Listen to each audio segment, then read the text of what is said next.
My goodness. So, I'm going to use this stick. Okay. So, this is July. And July is for our theme for the month was independence. And so I looked that up. Independence says, according to Webster, according to being online, it said independence is free from outside control. Simple enough. Independence is also acting for oneself. Acting for oneself. So those are key to remember. So here's the question I have for you. Do you feel that you are free? That you're acting for yourself? That you're free of outside control? Free from your past? Free of all guilt? Free from any perception of a poor decision you've made in the past? If you have ever done that? Are you free to do only what you want and not what is expected of you? Free in a way that your past no longer has any hold on you. No attachment to your past. That your parents no longer voice their opinions in your ear, whether they're with you still or not.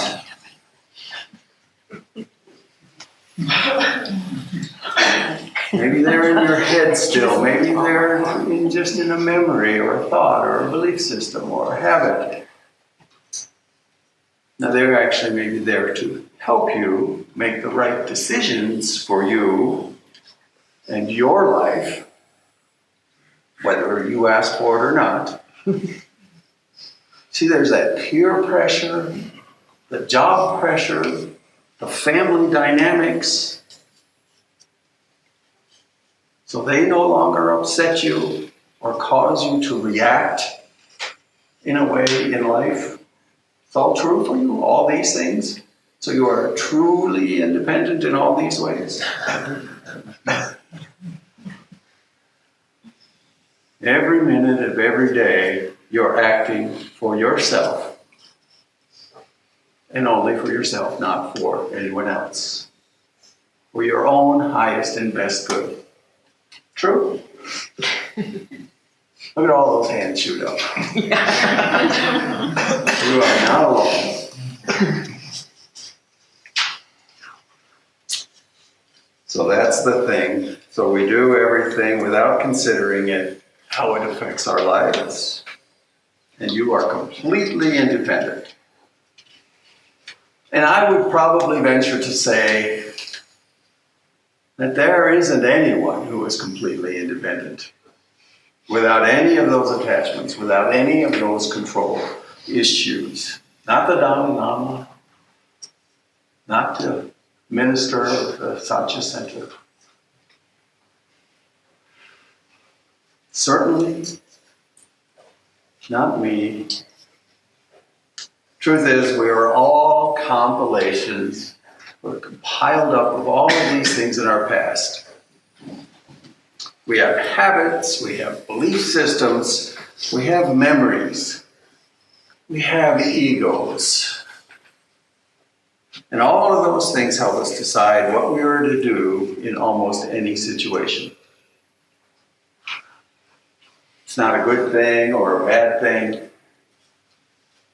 It is what makes us who we are, how we respond or how we react in life.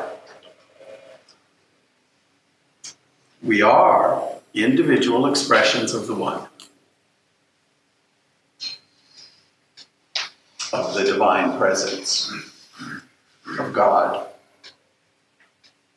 And I don't want to diminish anyone's feelings or expression in any way, but we meet all need some reflection, some rethinking of who we are, what we really are, what we're doing in this life, because we're choosing it.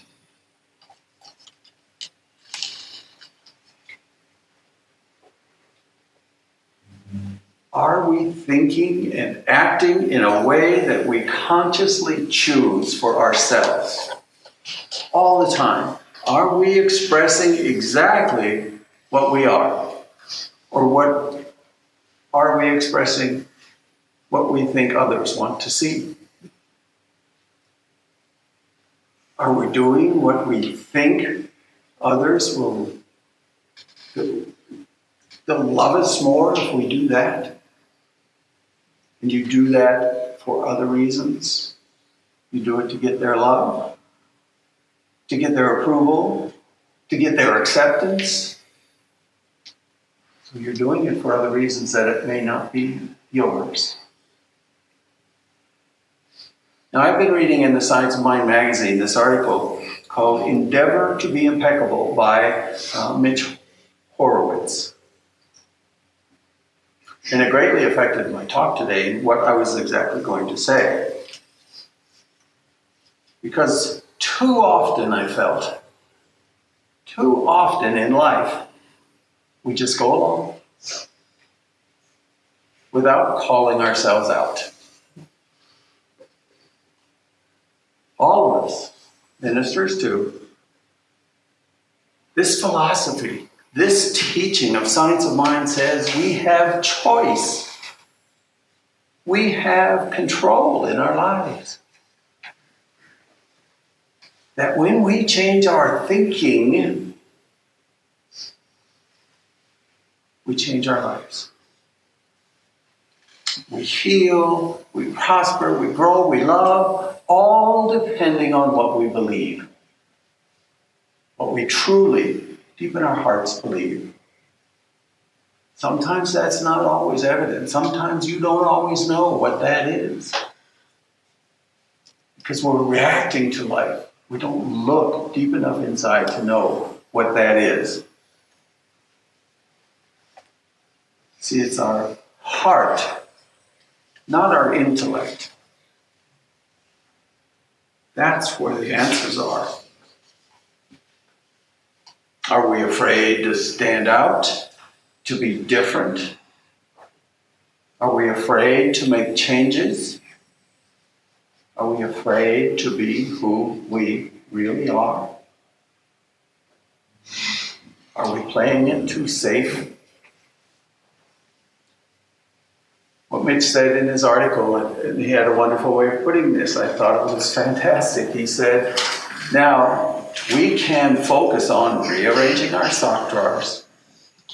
Not making any big changes, but rearranging the socks. Or we can storm heaven. Storm heaven. See, we're teaching new thoughts here. New thoughts, Science of Mind. We come every Sunday. We make nice. But do we go home and we're no different than we were when we got here? Or do we listen to each other and learn things? Because we're here for the same reason. I believe so. So when we go home, have we learned anything? Has anything changed? Are we doing anything different? Or are we just rearranging our sock drawer? Do we listen to each other and people say things and it's wise and it's wonderful and it's philosophical and it's something I should do, and then we go home and don't put it to use?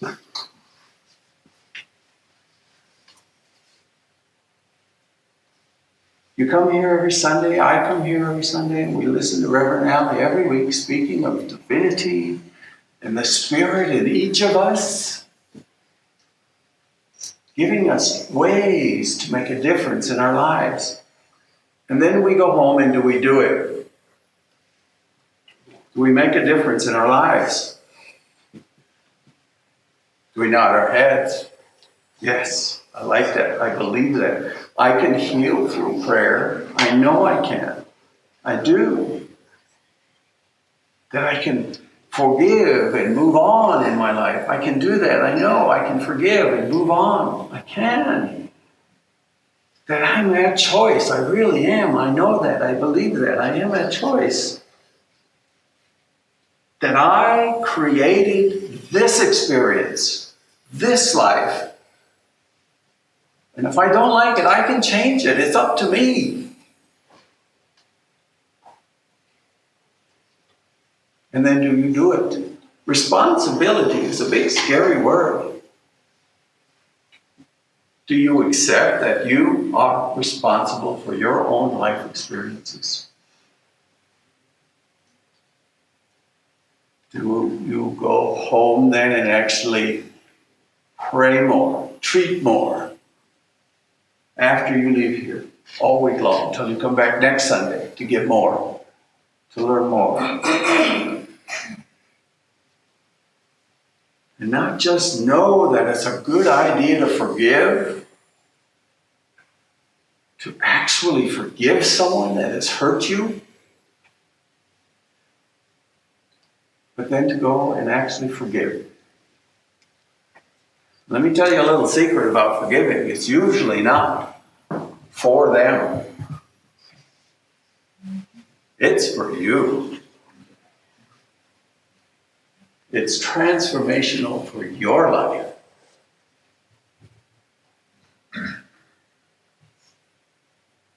Now, Mitch said, are we satisfied just rearranging our stomach drawer? An excellent question. Think about it. He also spoke of how when he discovered the writings of Ernest Holmes, who was the founder of the science of mind, the religious science, what we study, what we teach, that he felt a sense of truth, and he felt driven to talk about it, to act on it. He felt he was offered a new way to look at life, his own life. A new way to create and co-create in his life. He felt that new thought was his way to storm heaven, to make a difference in his life.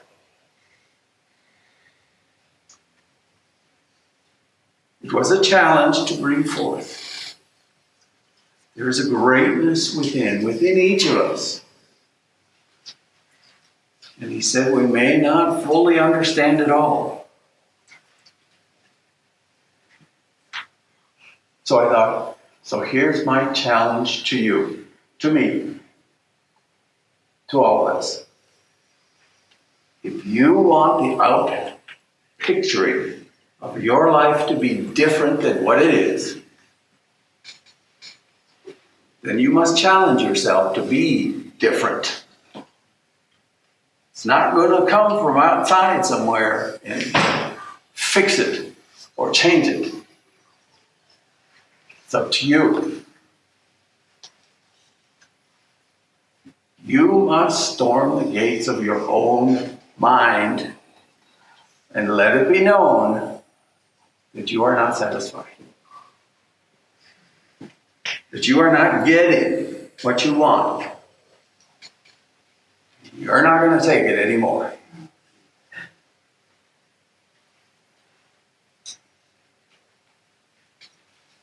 If it's to be, it's up to me. And I choose to be an independent thinker. Listen up.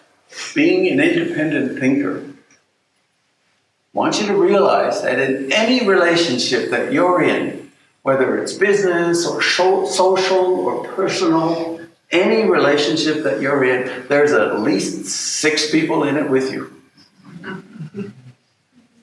If we are in a relationship, there's you and me. There's my mother and my father. There's your mother and your father. There's probably your grandparents. There's probably your siblings, your brothers and your sisters, aunts and uncles. There's probably teachers in school that have taught you and told you certain things that you believed in, have created that compiling of who you are and what you believe. There's probably a minister in your life that has said something and made a difference. There are a lot of people in that relationship,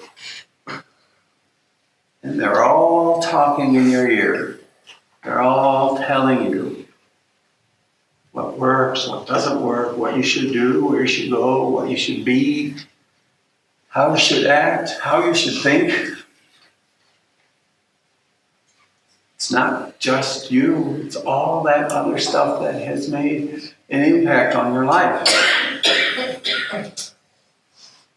So, being independent, will you choose to examine yourself and know what is truly you? Which of those things, all of those voices and all of that habit and all of that history, all of that stuff that has made you a certain way and very unique, which is your idea? What is your passion? What is your love? What do you really want? And then to choose, consciously choose to keep that belief system or not, to trade it in for something new that actually supports you in what you think and feel at a deep heart level. Maybe you like it just the way it is, and that is fine. I'm not trying to talk you out of anything. Don't change because I said it's a good idea. That would just be adding one more card to that deck. Doing it because Lyle said it was a good idea. What do I know? I know what works for me. I don't know what works for you.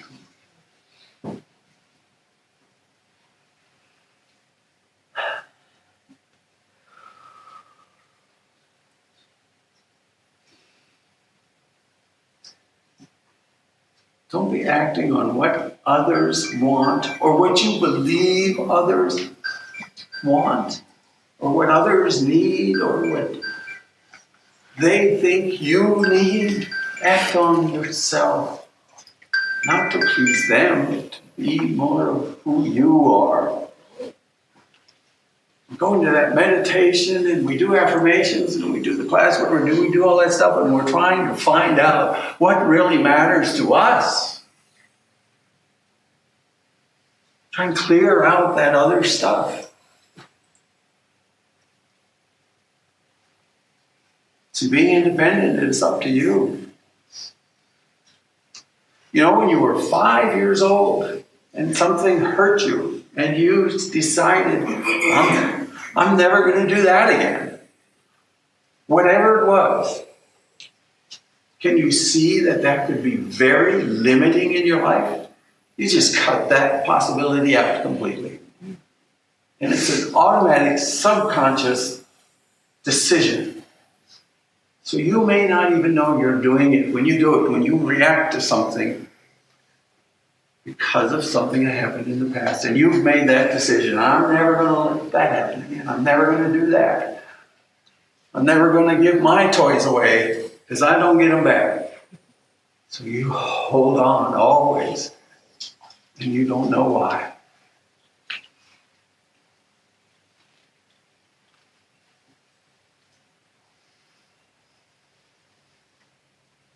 Sometimes we react. We just react and we don't know why. Sometimes it's those things I was talking about, something a parent or a teacher or something we said to ourselves. But it's not our inner heart, deeper desire. You got hurt in a relationship and you decided, I'm never going to let that happen again. Never going to get close to anybody again. It just hurts too much. Again, how limiting is that in your life? Never going to let that happen again. You know, you tenderly reached out to help somebody and they slapped your hand away, physically or not. So, and comes in, I'm never going to reach out like that again.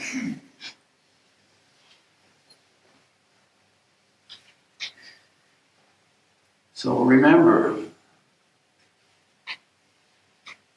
that when you have that adverse reaction to that motion or that emotion, don't give up on that. Where in you is that independent self, free from the outside controls, those controls I'm talking about?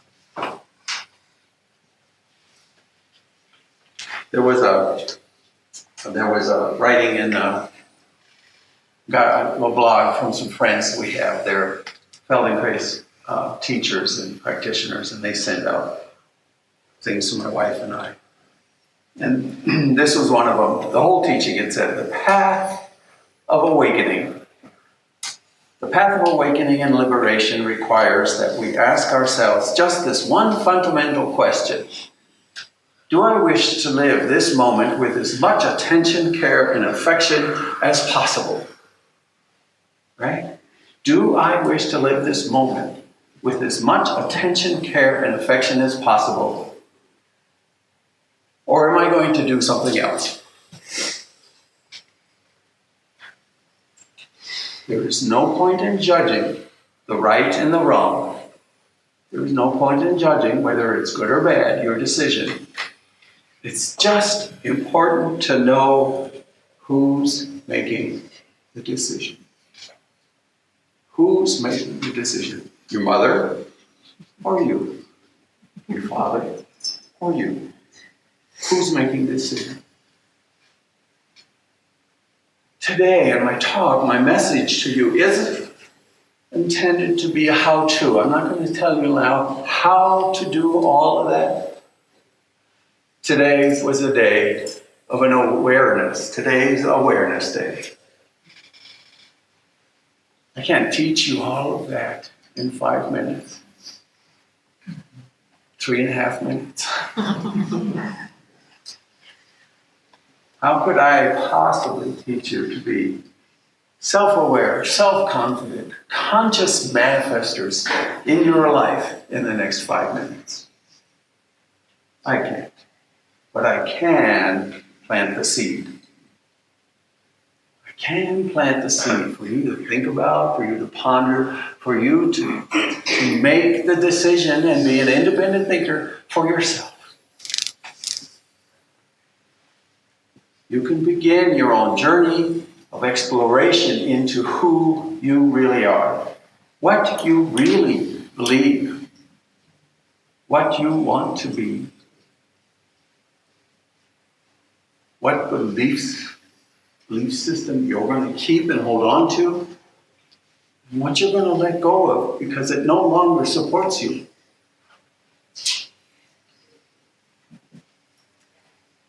I'll just tell you 2 steps. One is awareness. I told you today's Awareness Day. One is awareness. Just be aware.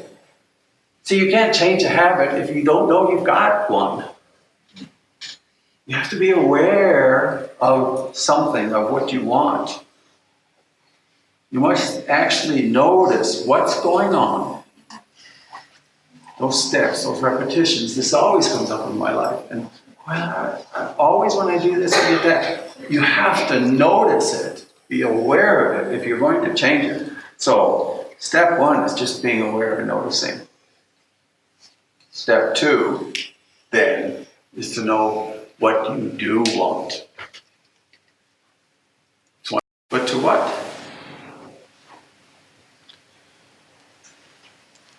Now I want to read something to you from the Science of Man magazine. This was Karen Wiley. This was perfect. It was from the very beginning of this month.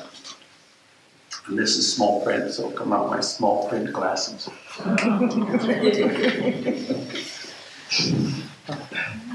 Now, Karen wrote, freedom of choice.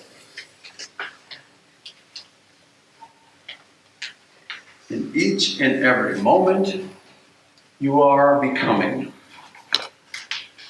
What you are becoming is your choice, and your choice alone. Your life experience is not up to someone else. It is up to you. Your life experience is up to you. And this may seem like a big responsibility, and some of us would perhaps like to turn it over to someone else rather than take personal responsibility. But whether you are conscious of it or not, your life is in your hands.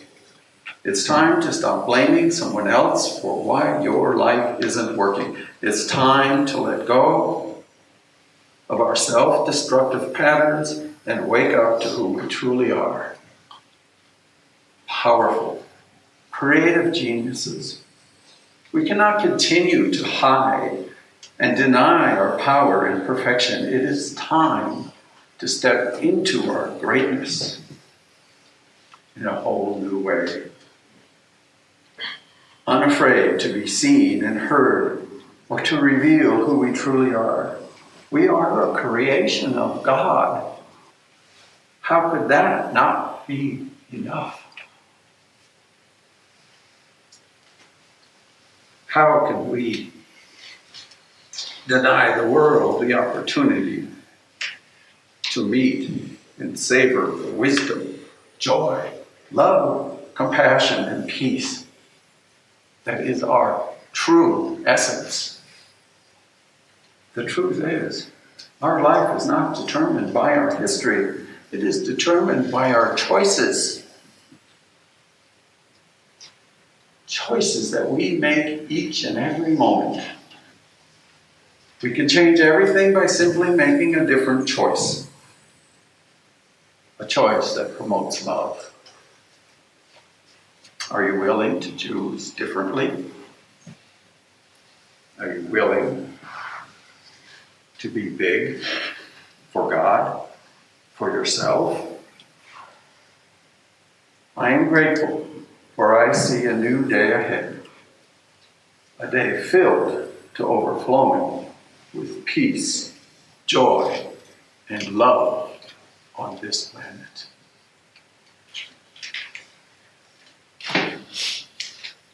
And so it is. So it is. I want to do a little closing prayer. President could play it back for me. I would also like to see something which actually I talked about Reverend Allen and I would like all the practitioners. You practitioner, just stand on the perimeter and just support me. I know Kimmy's not here and Pam's not here and Michael, but they are here in mind and spirit. So just close your eyes and let us close in prayer. And you don't have to close your eyes if you don't want to. Just know in this moment that you are a divine, spiritual being. And you are a unique expression of God, of Source, of the ultimate reality, of this universal presence, this creative, manifesting source of all things. We are one. We are one. We are interconnected in ways we cannot even see and understand, but we are connected. And our essence is love. Love energy.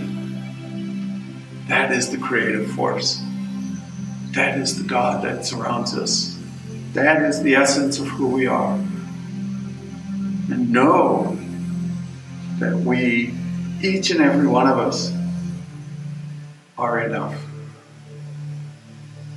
that we are love expressing, that we are lovable, that we are truly worthy, that we make a difference, that when we pray, when we treat, when we say a kind word, when we smile, when we hug, when we hold somebody's hand, we make a difference. We transform our lives every day. We make a decision to be ourselves, to be our true selves. When we dig deep and we know this is what matters to me.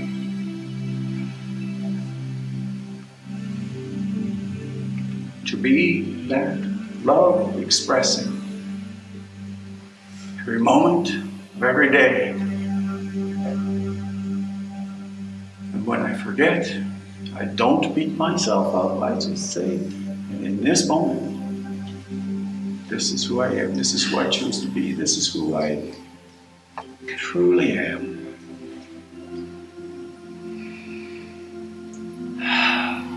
And out there in the universe, out there in that divine intelligence, out there in that ultimate reality, there is this creative process that supports us. And when we have a heartfelt energy pour out of us, the universe runs in, rushes in to support that energy and create more of it. It is energy. And it is cumulative. And it creates. And it manifests. And we are in control. We choose in our lives. Choose love. Choose heart. And know absolutely to the core of your heart that you make a difference and that you are enough. I love you. I'm grateful for you. And I give thanks for all that we know, for all that we heard, for all that we've received, for all that we are about to receive. I give thanks. And in this place of gratitude and love, I just release it. I let it go. I surrender to the oneness. I surrender peacefully and easily, and I go in the flow. I align with the one, and I know that life is good all the time. I release, I let go, I let God, and so it is. Thank you. The children are coming in, and it is time for our offering and blessing. So I ask if the ushers would please prepare. In your program there is an offering and blessing affirmation.